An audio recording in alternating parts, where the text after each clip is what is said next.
ఒక ఊళ్ళో ఒక రాజు ఉండేవాడండి.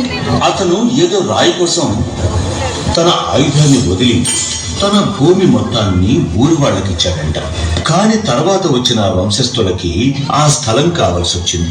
కానీ వాళ్ళు ఇచ్చిన దాన్ని తీసేసుకోకుండా దేవుణ్ణి ప్రశ్నించారంట. అప్పుడు ఆ దేవుడు,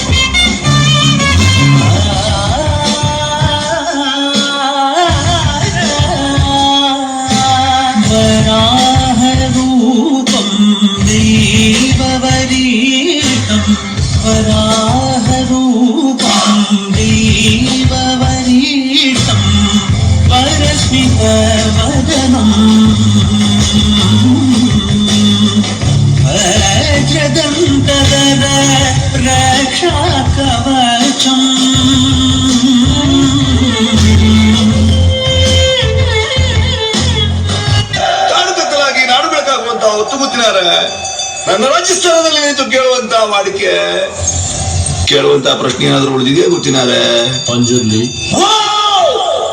ప్రస్తుతానికి నేను అడగటానికి ఏమీ లేదు. నాకుంది.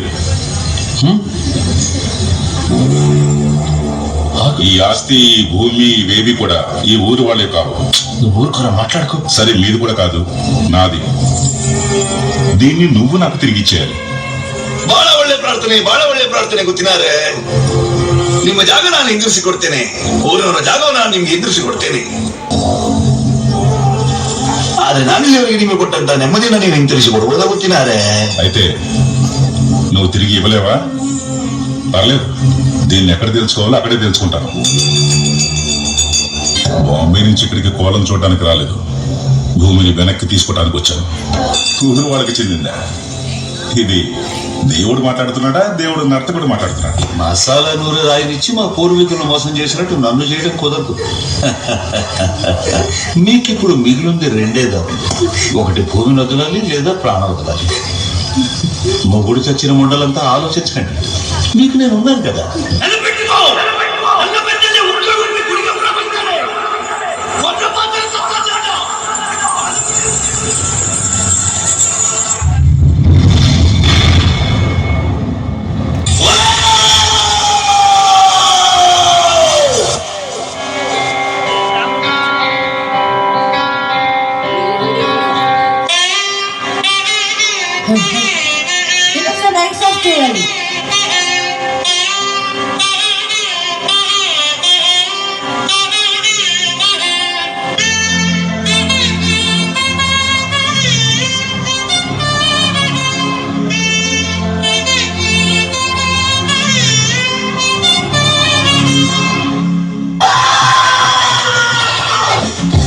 Lights on.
చేసే తప్పేంటో తెలుసారా? మనం ఒకరికి ఇచ్చిన దాన్ని కూడా మనదే అనుకోవడం. అది ఎక్కడి నుంచి వచ్చింది, ఎవరికి చేరాలి అనే సత్యాన్ని గ్రహిస్తే మనశ్శాంతిగా జీవించవచ్చు. సూపర్! కాంతార పర్ఫార్మెన్స్ నిజంగా చాలా వండర్ఫుల్ గా ఉంది. మరొక్కసారి గట్టిగా